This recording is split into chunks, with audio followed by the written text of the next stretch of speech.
快过！不能动，千万不能动！公子大，公子大，快想想办法呀！李治，大儿，大王，攻击公子荡的疯子应该有2种，一种是普通的疯子，一种是杀人疯。对待普通的疯子，奴婢还有办法，只要风刺拔掉，用皂角水冲洗，再用筅台捣碎，糊住伤口，便可逐渐痊愈。但是杀人疯不同，它的毒性极大，从来就没有对症的草药。要想治疗公子荡，只怕什么？大王恕罪，奴婢无能。李密，大王，臣眼下也没有什么更好的办法，只能是先拔去毒刺，再用拔罐吸出部分毒血。那皂角水和筅台也对毒性攻心有些延迟作用，但是要想治愈，恐怕就……世上没有办法的，一定会有办法的。王后，您别着急，奴婢再想想办法。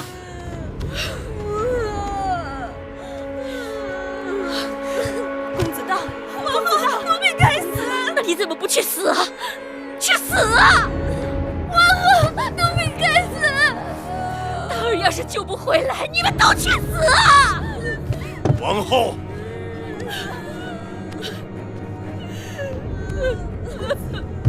大王，大王，救救荡儿啊！救救荡儿啊！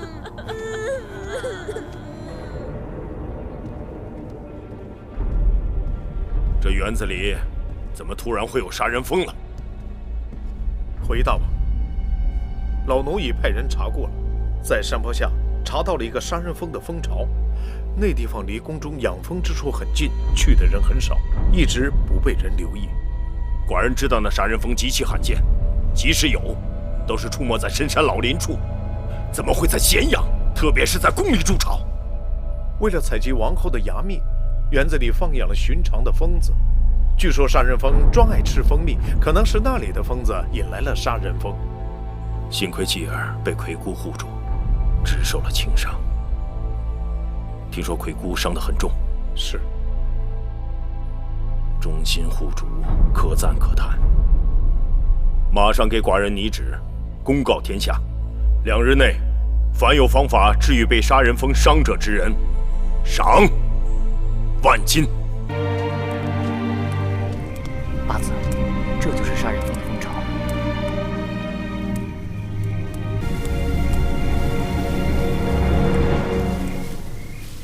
怎么回事？这里也烧了？听说，怕杀人蜂再伤人，傍晚时分，大王已经派内侍过来，用烟火销毁了蜂巢。这大多数蜂子已经被烧死了。此刻已经看不出什么了。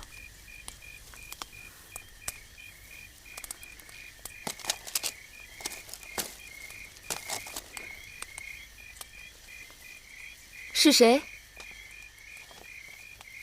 谁在那儿？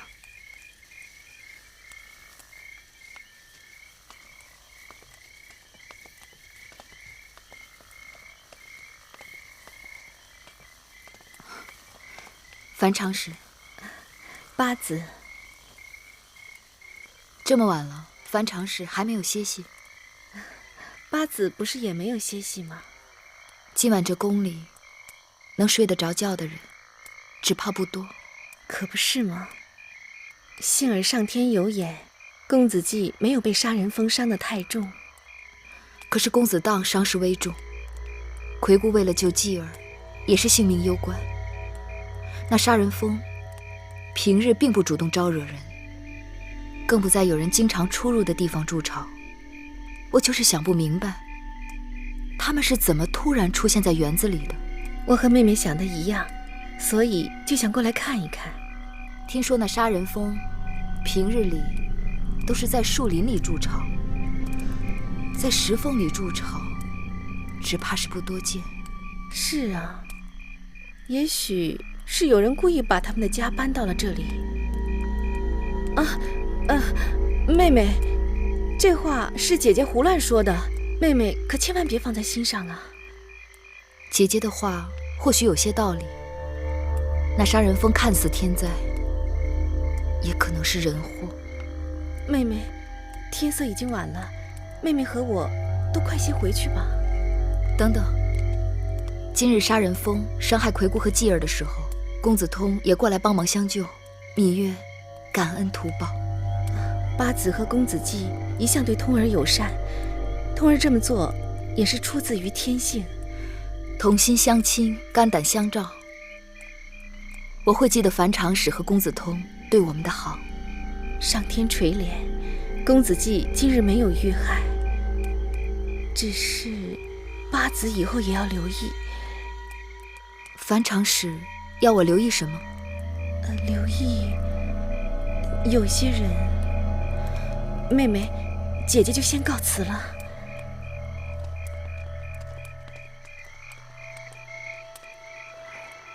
樊长史好像话里有话。他定是知道了一些我们不知道的事情。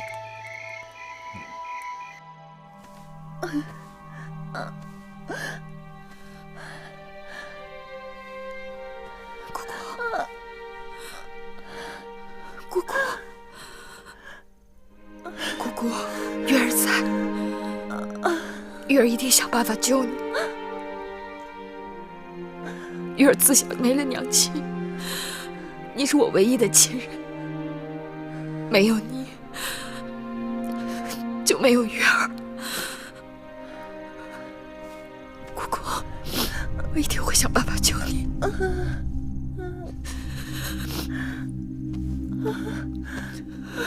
姑姑，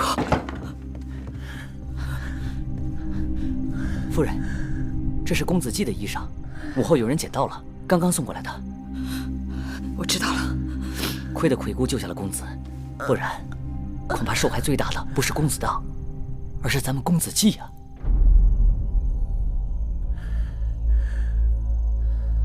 什么意思？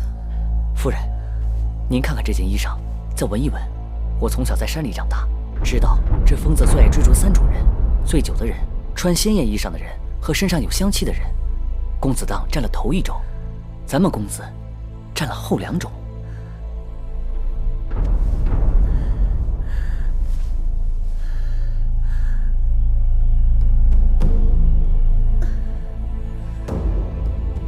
你们闻到了吗？从公子一进屋啊，我就使劲耸鼻子，这甜香真是让人直流口水。你快去追继儿吧。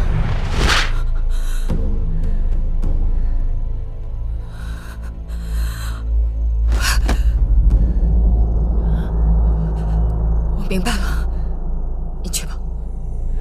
是。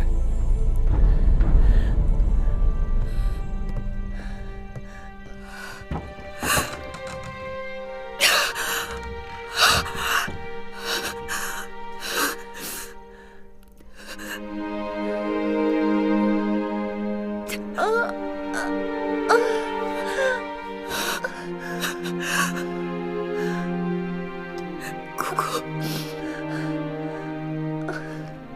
都是月儿不好，当然你就提醒过我，我却没有在意。是月儿错，是月儿害了你。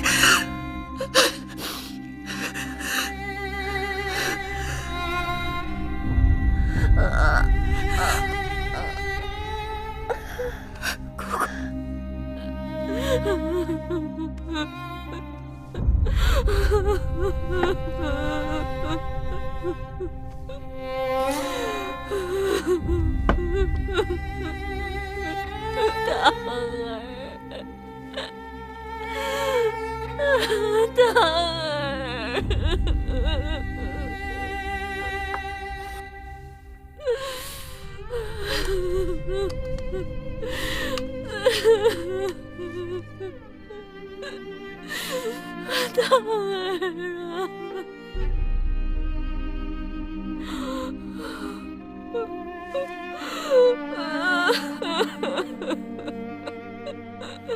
啊！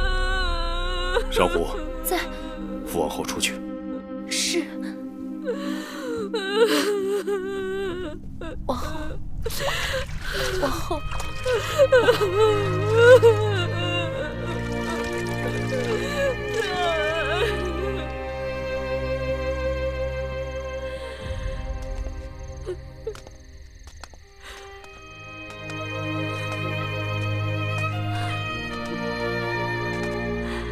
我自作自受，自取其祸，都是我的错，都是我的错。王后，他们是在替我受罪，是我该死啊！王后，王后，是我要害人，是我要害别人的孩儿。生死比生命值得看得清楚，让我痛，让我千刀万剐，让我去死吧，让我去死吧，王后。这药也不知管不管用，回顾看起来更不好了。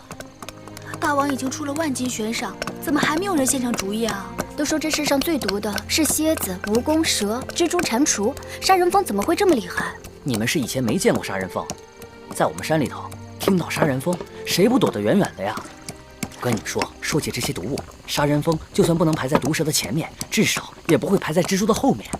在我们楚国有一种烛龙蛛，它有蜘蛛一样的脑袋和蛇一样细长的身子，被它咬一口要病半个月呢。这都不算什么。我们那会儿住的大山里边有一种蜘蛛网，它可以长到小孩子的拳头大小，织的网都可以捆住一只小鸟。就它这么厉害，和杀人蜂交战也仅仅打个平手。吹牛吧！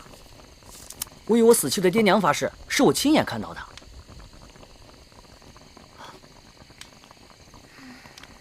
好，我说给你们听，我记得清清楚楚。那是在我进宫的前一年。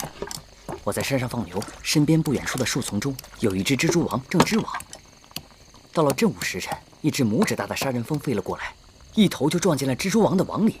那蜘蛛王定是饿极了，立刻向杀人蜂爬了过去。当他爬到杀人蜂身边，张口刚要咬，却被杀人蜂狠狠刺了一针。那蜘蛛王顿时就蔫了，顺着游丝就掉了下去。可过了没一会儿，那蜘蛛王又爬上来了，他们又打了起来。哎，那后来呢？这第二个回合和第一个回合差不多，杀人蜂被蜘蛛咬了一口，但是杀人蜂把毒刺扎进了蜘蛛的肚子里，那蜘蛛一松口，立刻就倒在草丛里了。这么说，那杀人蜂的确厉害啊。那最后谁赢了？我也不知道，他们在那儿打来打去的，我看得不耐烦就走了。木心，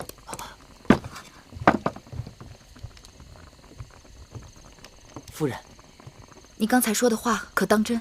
若有一字不实，木心甘愿受罚。那你可知道，蜘蛛掉进了草丛里，那是什么草？这山里的花草没有我不认识的。快告诉我。那草叫七叶一枝花，在我们那儿也有人叫它登台七的。七叶一枝花，好耳熟。那草在我们楚国叫金线重楼，它的根部是药材，我们都叫它早修，药性偏凉，清热解毒，消肿止痛。在楚国，有人用它医治跌打摔伤。那或许它也能医治蛇虫咬伤？有可能，但秦宫里并没有这东西。若要奴婢去找，得进山。但公子荡和魁姑他们的性命，也就是在这几个时辰里了。我去找大王讨要出宫令，姑姑带人连夜飞马出宫。好，好，这里的远近山路我都熟悉，我跟姑姑一起去吧。快去快回。哎。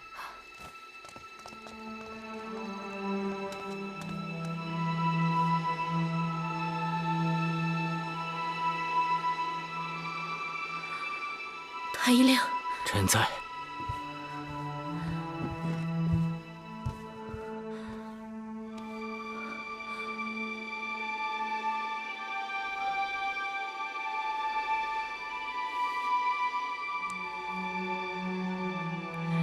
公子怎么样？公子只怕不好，请王后还是早些做好准备。胡说！你胡说！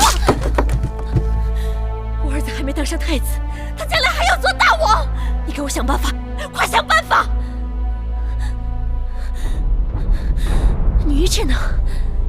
女医治呢？昨日半夜，女医治被米八子叫走了，到现在还没回来。去哪儿了？说是被米八子派出宫了。不管他在哪儿，都得给我找回来！是。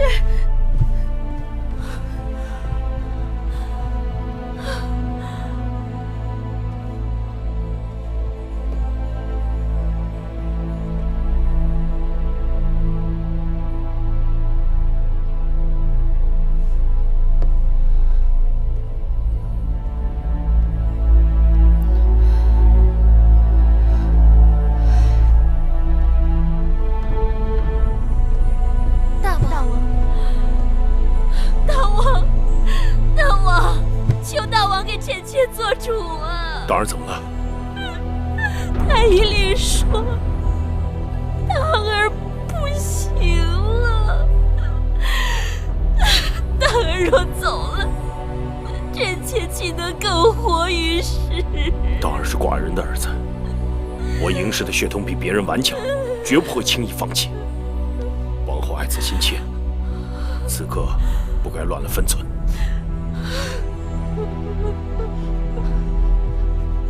拜见大王。那草药可采到了吗？是，因为公子当病症危急，需要马上内服外敷。此刻女医治正在捣药，片刻便可以给公子当服用和疗伤。好，太好了！若能救治好公子当，寡人重重赏赐你们。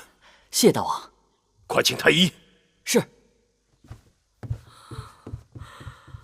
这下好了，当儿或许有救了。是真的吗？昨夜芈月偶然发现了一种草药，对当儿的病症或许有奇效，所以女医治连夜出城进山采摘，此刻药已采回。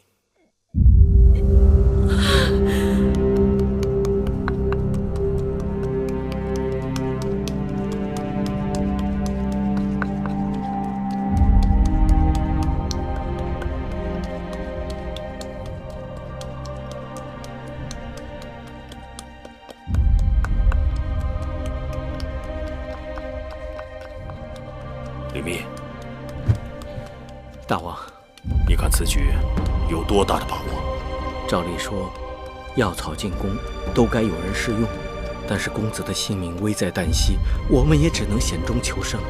微臣已经让人榨出七叶一枝花根部的鲜汁，每个时辰灌公子一碗，再将鲜根捣烂敷在伤处。若到傍晚，公子的病情没有恶化，便是有救了。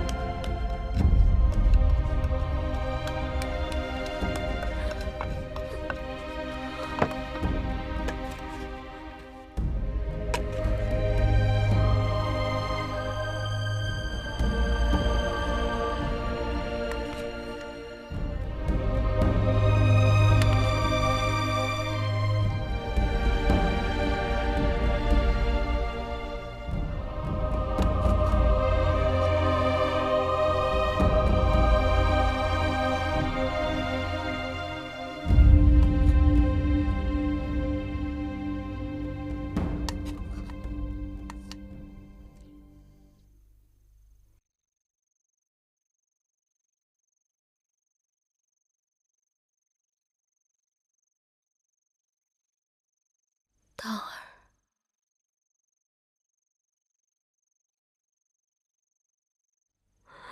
当儿，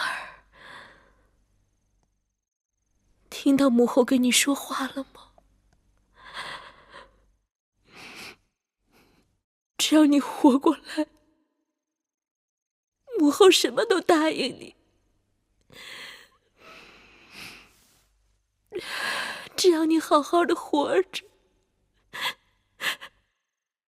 不管你要什么，母后都绝不说一个不字。母后情愿拿自己的性命换你一命。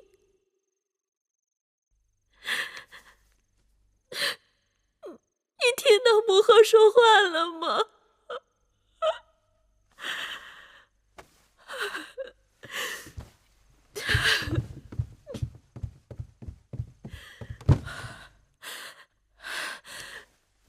上天诸神，大司命、少司命，求求你们，让道儿渡过这个难关。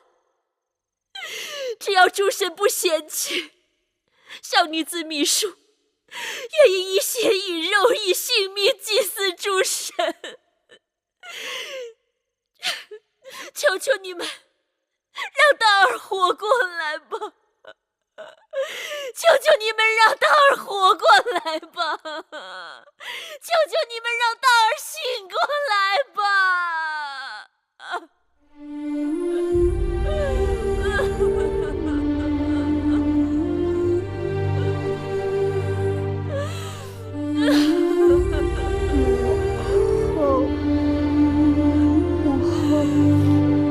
公子，皇后，公子醒了。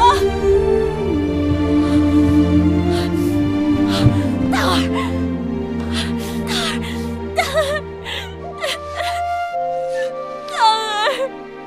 母后在这儿，母后在这儿。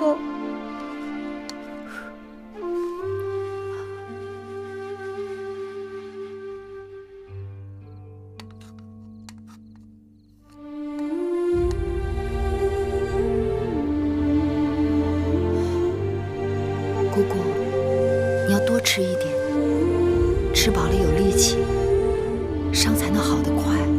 这斤米粥可香了，是八子亲手用精米、肉糜和鸡蛋熬成的。婆婆吃吧，继儿看着婆婆吃。婆吃不下。吃肉肉长肉肉，不吃肉肉精瘦瘦。婆婆看，继儿身上有很多肉，婆婆自己却是精瘦瘦。好，婆婆再吃一口。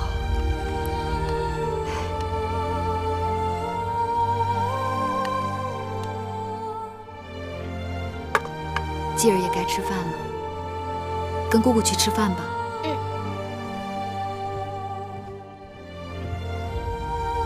姑姑这一倒下，辛苦月儿了。姑姑一直把月儿当亲生骨肉般对待，如今为了继儿受了伤，却跟我说这么见外的话。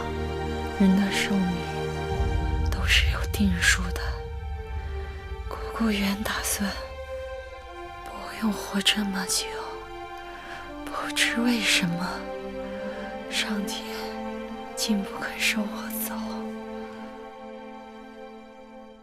姑姑稍微退进，所以在说胡话。月儿和继儿都舍不得姑姑，还有蓉儿，还有小冉，姑姑怎么舍得走呢？原先姑姑觉得你们长大了，继儿又有出息，姑姑可以闭眼了。可眼下突然出了这件事儿，姑姑的心一下就提到了嗓子眼儿。都怪月儿糊涂，这不能怪你，是他动了害你和继儿的心思，便日日在这上面做文章，你怎么躲也躲不开。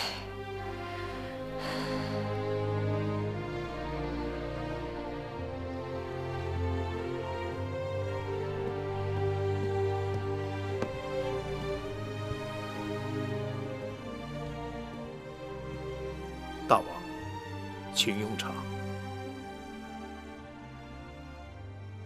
那杀人蜂之事，查得如何？老奴叫人细细查过了。公子荡遭遇疯子，实属偶然。米酒是公子通拿去的，但是公子荡强从公子通手中抢去，并且不听劝阻，酣畅通饮，结果酩酊大醉。倒是什么？倒是王后、公子季和八子他们从少司命神祠祈福后路遇杀人蜂，这确有可疑之处。哦，从神祠到交房殿有一条最近的路径，但那日偏巧路被水淹，所以王后、公子季和八子不得不走了有杀人风的那条路。可查出原因了吗？是几个在园子里干活计的内侍，他们把路断了。那条路是新修的，暗渠经常漏水，所以没有头绪。这么说，那些杀人蜂，也许真是被我们自己养的疯子引到园子里的。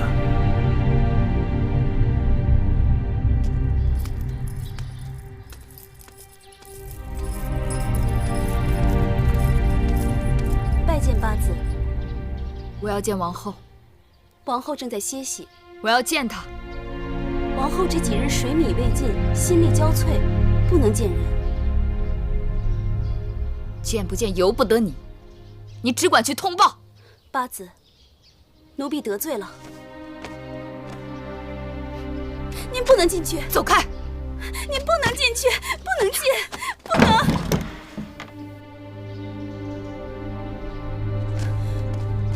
王后，请八子进来。是。八子，请。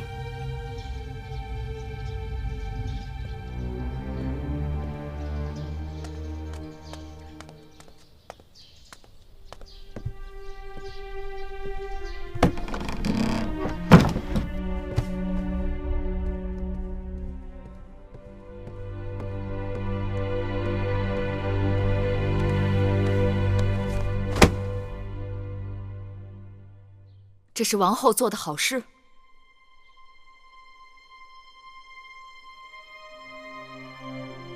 告诉我实话，是不是你做的？若不是你做的，那就是你身边人，珍珠、珊瑚，还是谁？是我。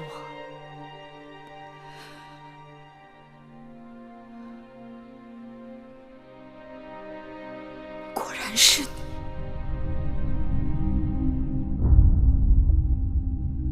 我的姐姐，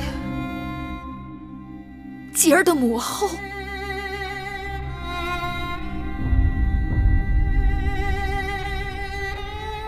我也曾想过是你做的，但是我不明白，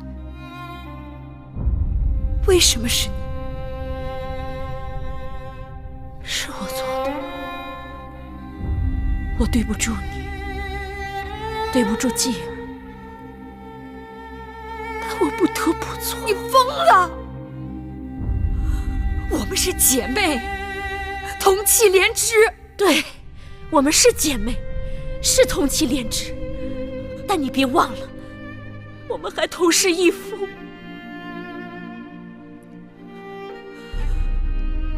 我从未与你争过宠，还用争吗？除了你，大王眼中还有谁人？除了你的儿子，大王眼中还有哪个公子？公子当是嫡公子，大王早就明言要立他为储君。那是何年何月的事了，你不会不知道。眼下前朝为立长立贤，早就飞升一片。那是指公子华，也可能是你的继儿。就算如此，那也不是继儿的错。大儿争不过你的继儿，我只是帮他一把。这秦国只能有一个太子，一个大王。大儿、继儿、公子华，当中只能有一人胜出。所以就要以命相搏。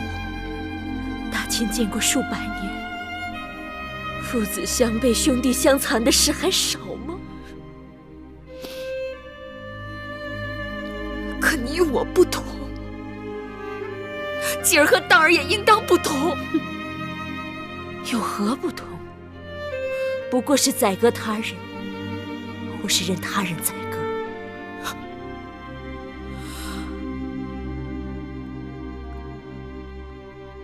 就是因为储君之位，断送了你我两人这么多年的情分。在这宫中，哪有什么情分可言？自嫁到秦国，我视为王后，哪一日不是在与人明争暗斗？哪一日不是战战兢兢，如履薄冰？大王是我的夫君，一生恭敬，我便见不得天日，弃如敝履。我身边只有一个当儿，我靠不得母国，靠不得夫君，唯一的盼头就是当儿。而你的继儿，却让我连这个念头都荡然无存。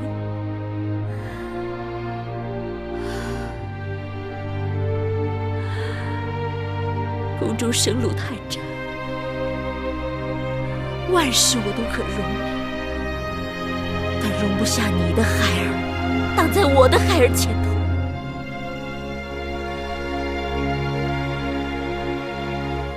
眼下是你救了大儿，我信你若想去大王那儿出手，我全无怨言。但只要为了大儿，我不再续这条心。你我白白结盟一场，我曾以为我此生都是欠你的。就算我芈月与任何人相争，都从未想过要与你相争。我的继儿对储君之位更是不屑一顾。相争二字本是伤人利器，与外人相争一荣俱荣，与自己人相争一损俱损。后宫艰难，只可相濡以沫，何苦要骨肉相残？八字无需多言，但凡嘴上挂着相濡以沫的，哪一个不是大难当头，自顾自？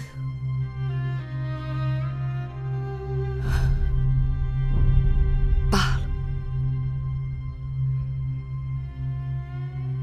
你去大王那儿出手我吧，我自作自受，罪有应得。但此事不能牵扯到当儿，若因此事牵扯到当儿，大王追究下来，单凭这衣裳不足为证。这衣裳是我赐给继儿的，我是母后，赐给公子衣裳，名正言顺。我芈姝抵死，也不会轻易承认与杀人疯子有关。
我已经没了姐姐，不想再让当儿没了娘亲。你救了公子当，还要救王后？我救不了谁，也不想救谁。我可怜她，不想与她一样。月儿啊，可我担心。姑姑担心什么？你对芈姝的恩情，他无以为报。我不需要他回报，我只盼着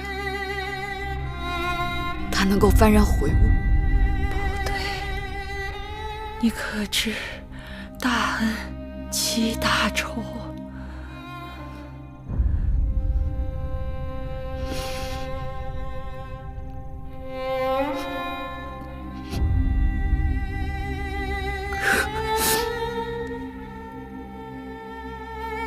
我做不到，我真的做不到。月儿，你会为你今日的善良而后悔的。月儿，王后，大王若怪罪下来，奴婢全担了就是。奴婢告诉大王，王后对此并不知情。你们都不用担心，过了今夜，若没事，便没事了。王后怎会知道？他若真想动手，不会把这件衣服留在这儿，这是出手我的证据。你们去把这件衣服烧了，一丝灰也不要留。是。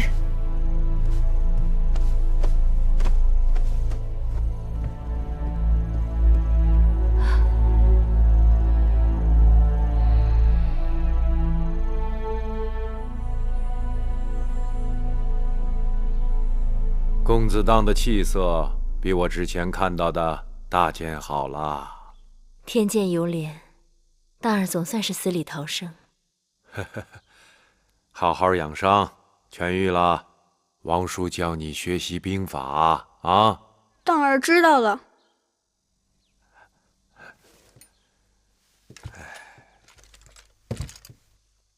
往后日夜照料公子当，也要多保重才是。多谢处离子牵挂。老臣告退了。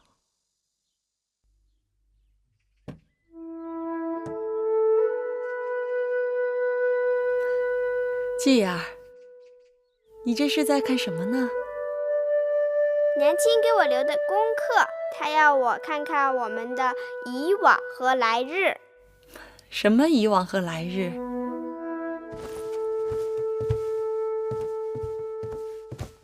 婆婆，你看，这儿是秦国，这儿是楚国。你的意思是，秦国和楚国是咱们的以往？对。那来日呢？来日在这儿。这是哪儿？这儿是巴蜀。巴蜀。月儿，继儿说咱们的来日是巴蜀，这是何意？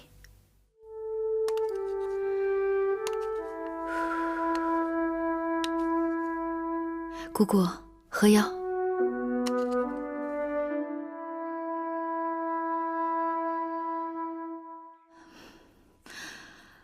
巴蜀占据天险，易守难攻，而且西接秦国，水土丰美，盛产粮食和丝帛。我想请大王将来把巴蜀分给继儿，又因继儿年纪尚幼，便可以让我随同一起去巴蜀。加之巴蜀与楚国水路相通，若继儿分封在巴蜀，我们就有机会派人去楚国，让荣帝也去巴蜀，一家人得以团聚。月儿，你是想带着继儿离开秦宫？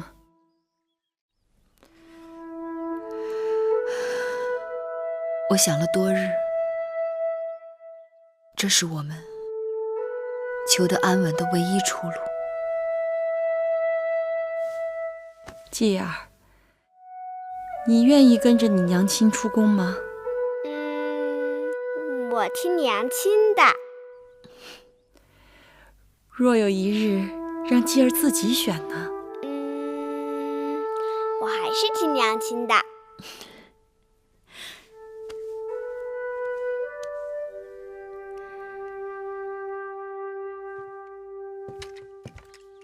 拜见大王。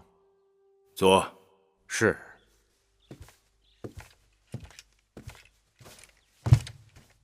不知大王宣臣进殿，有何事商议？你看看，王后上书于寡人，说是诸公子年岁不一，且生母出身地位荣宠不一，皆是寡人之子嗣，恐有以其年长，以其母族，以其荣宠，而后得封地。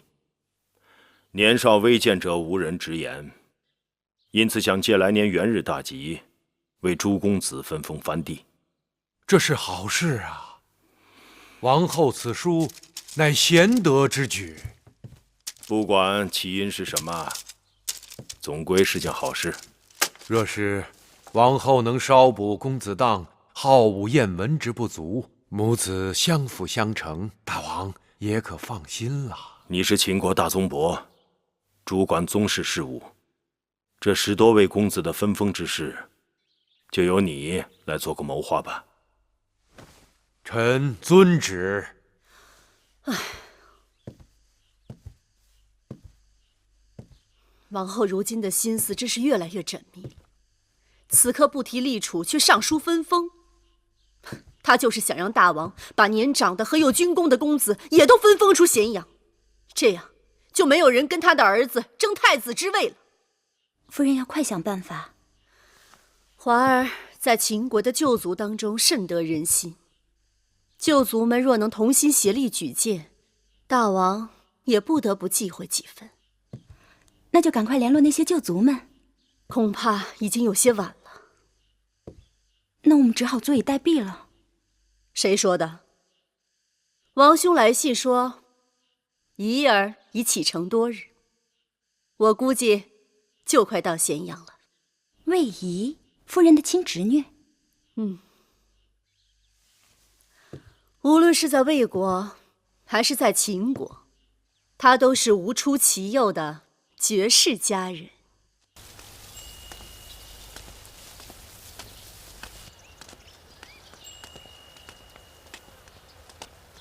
八子，张相，莫不是在此特意等候我？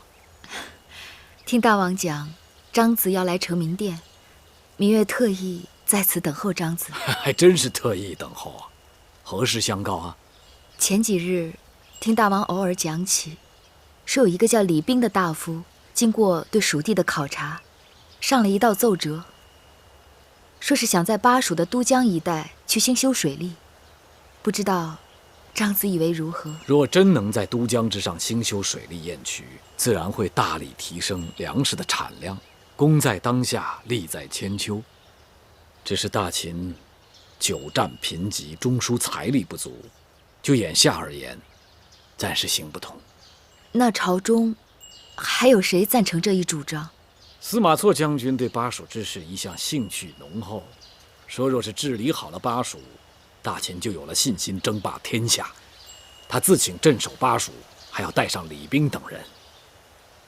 那大王有没有说过，要派宗室之人去管理巴蜀？过上一阵子，等巴蜀的人心稳定了，大王自然会分番亲属。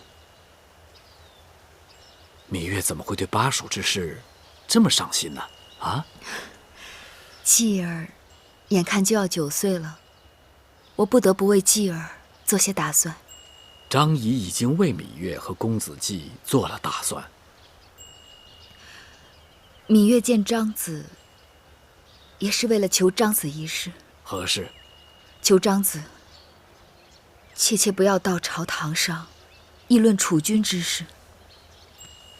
若一定要说，那就把继儿剔除在外。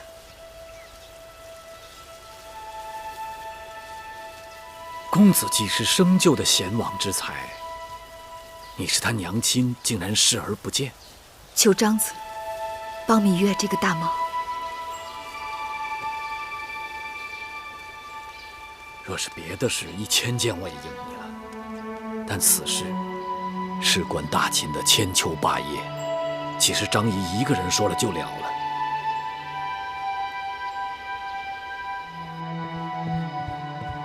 王后，芈八子来了。王后，让他进来。是。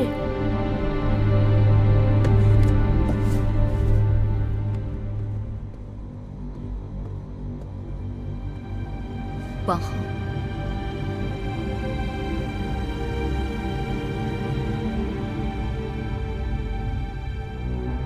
我有话要与王后说。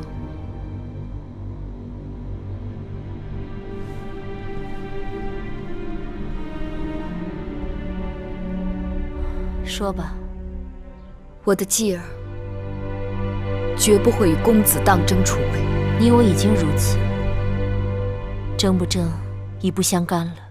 我希望你我仍是姐妹，继儿和当儿仍是兄弟。两虎相争，是不是姐妹兄弟又如何？我需要王后的帮助，让继儿分封出咸阳。什么？让继儿去巴蜀，我们母子从此远离秦宫。这不会是你的真心话？芈月此刻没有比这话更真心的了。王后若是相信，就只管向大王进言。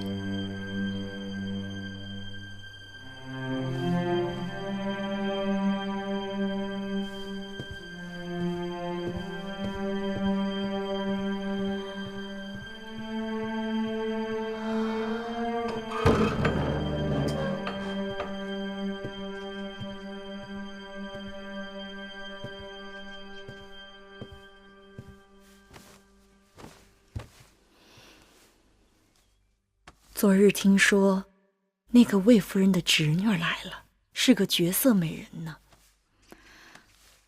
魏夫人的侄女来的真是时候。这2日，宫里流言虽多，但大部分还是跟分封有关。凡是流言，都有起因。人家都在想法子争一把，你怎么提都不提一下？定数全在大王手中。争又有何用？只是大王见了我，从不提分封之事，这让我有点忐忑。你是说，或许大王不肯把继儿分封到巴蜀去？我是想说，或许大王根本就不想让继儿出宫。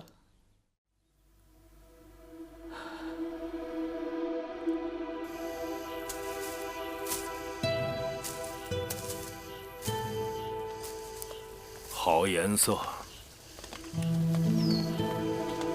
大王说的是什么？滑入桃李。深秋季节，菊花丛中却开出桃李，是不是有些古怪？也说不定是世外仙书啊。若真是世外仙书，必不带凡俗之气，也不会落到寡人的花园里来。小女子魏仪拜见大王。你不是秦国人？我是魏国人，前2日才到咸阳来看望我的姑母。你姑母，魏夫人？正是。你在此处做什么？姑母一直有心口疼之症，听说用这种黄花煮汤喝会有所缓解，所以才摘了一些。太医院有的是治好的药材，何须你亲自来采摘？听姑母说，姑母虽贵为夫人，但是人老珠黄不被看重，所以太医院的药材也不好再三去药。人老珠黄？不会吧？人情冷暖，这也是常有的事啊。你倒是看得开。后宫就是这样啊，攀高结贵的。不一定是这样的。那会是什么缘故呢？也许是因为华哥哥在大王的公子当中十分出众，所以姑母遭人嫉恨。这话倒也有几分道理。真话而已。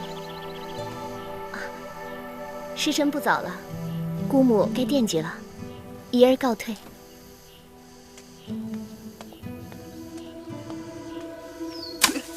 上面，再往上点。哎，对，哎，你别捡了，快，你也打。对，就是那儿。哎，好。小孩，这枣甜吗？问你话呢。啊，甜。那我能尝尝吗？啊。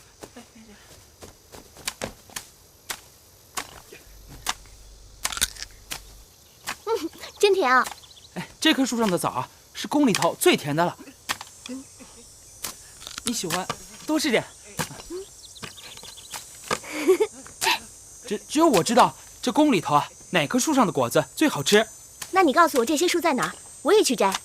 我是魏夫人的侄女，要在宫中住好一阵子呢。还是我摘了给你送过去吧。那就谢了，小孩。哎，我不是小孩，我叫银通。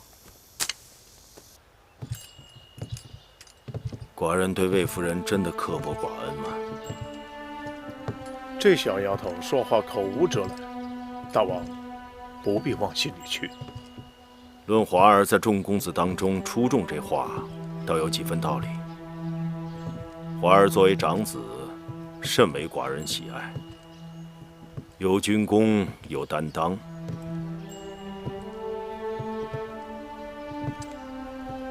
你说，他跟寡人提起魏夫人和华儿，是有心还是无意？能与大王如此巧遇，怕是有备而来。这么说，他是特意在那里等着寡人的。他是想为魏夫人和华儿说情。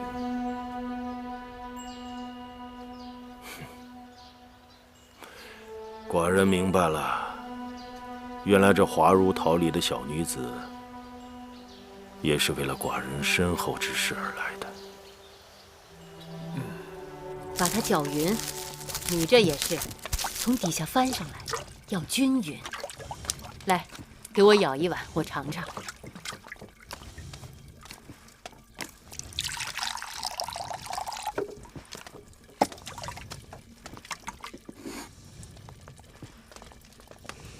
姐姐，大王，你来了。寡人有口福了，老远就闻着桂花稠酒的香味儿了。大王，你来的正好，我呀刚刚酿了几坛子酒，待会儿你带回去。什么时候把你这门手艺传授给宫中的奴婢们，省得我老远的老是往你这里跑。你别糊弄我了，大王到我这宫里来，不是只为了这桂花稠酒吧？什么也瞒不过姐姐。你们都下去吧。是。大王的公子们终于要分封了。关于分封，我已经让处理子去谋划了。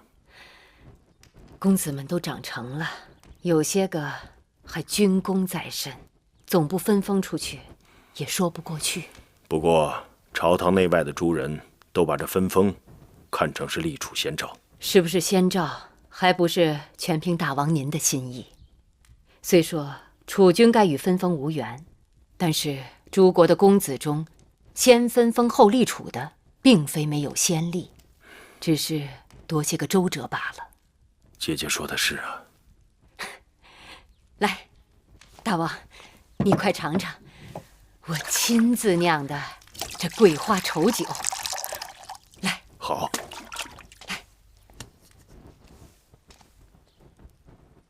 很香啊。年轻漂亮，这首饰都是多余的。父王说，姑母年轻时走上大梁街头，万人瞩目。哪有那么夸张呀？人这一辈子，谁没有过如花似玉的光景呀？只可惜，岁月不饶人呢。哦，对了，昨日永相令向各宫派东西，特地让彩萍多拿了10几匹色泽亮丽的锦缎回来，说是大王赏的。那日仪儿当面向大王诉苦，或许大王心有所感，那些锦缎就是为了体恤姑母的。这漂亮脸蛋子说话就是管用。若是大王能替华儿着想，让华儿留在咸阳，仪儿该说的，那日都说了。见面3分情，姑母还得想想办法，让你和大王再多几次不期而遇。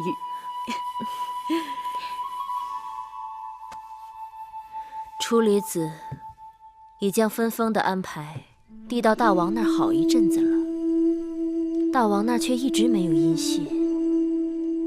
会不会是西边那个人在大王处作梗？西边哪个人？婢子胡说，王后恕罪。以后别再说东边西边的了，能够河水不犯井水就好了。起来吧。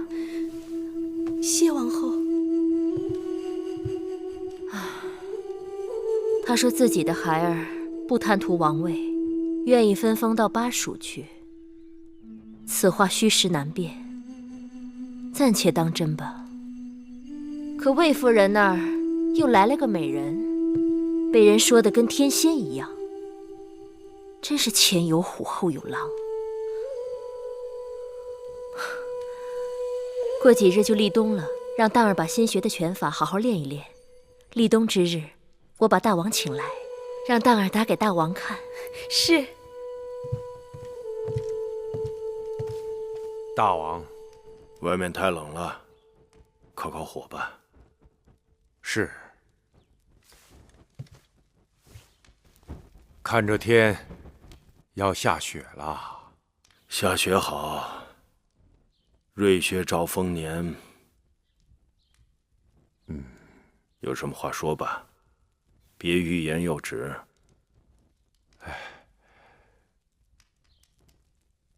臣弟已将诸公子封地的安排交给大王多日，不知是否妥当，还请大王示下。是啊，此事也该要做了，不然谣言会淹死人。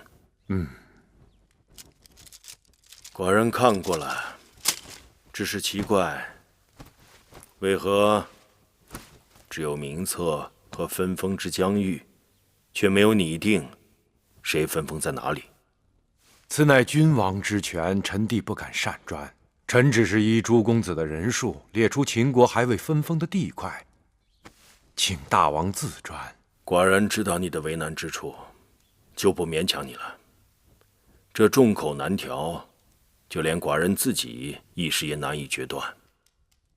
只怕这段时日，到你府上上门游说的人不少吧？臣不敢。虽然有些争议，但终究是口舌之争，争多争少而已。是太平之争，倒是好事。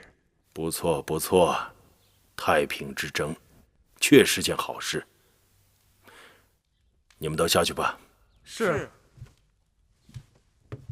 来这边。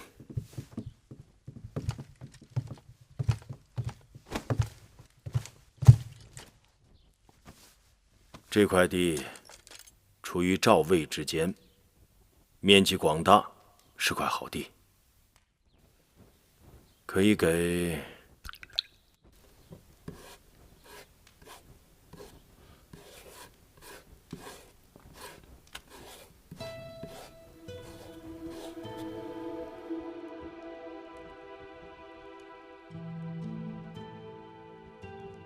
是。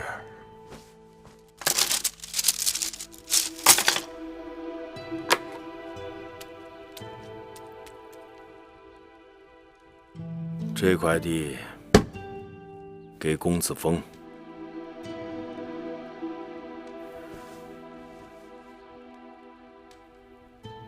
这里给公子运，巴蜀乃新征服之地，虽然地域广大，但却是崇山峻岭，险恶难治。楚离子，依你之见，该派何人前去？臣以为派公子季去为好。巴蜀险恶难治，寡人以为你会建议年长公子前去。巴蜀情况复杂，纵然年长的公子，也未必能够处置妥当。公子季虽然年幼，但这次领兵进巴蜀的主将司马错、监军张仪，皆与其母族交好，副将魏冉更是其舅父。再加上巴蜀连接楚国，其母芈月聪明过人，她熟悉楚国的环境，却又与楚王不和，正可与公子季有所帮助指点。臣以为派公子季去，再合适不过了。似乎有些道理。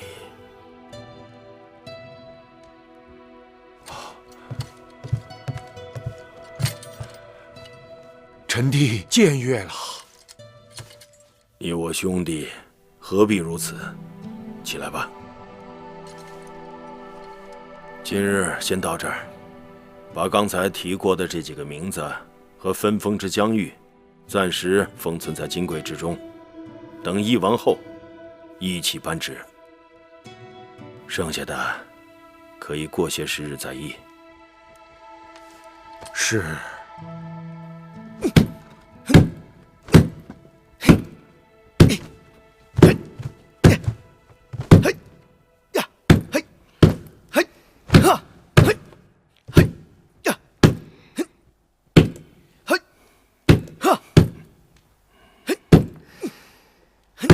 当儿的拳脚功夫的确深厚啊！冬练3九，夏练3伏，当儿勤奋，楚离子他们督促有方，总算是有些长进。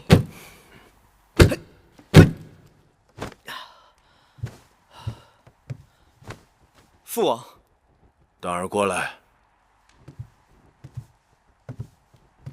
喝杯酒。谢父王。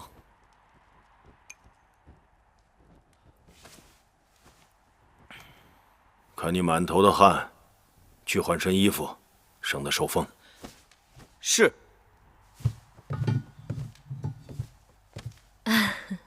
当儿渐渐长大了，也能为大王分忧解愁了。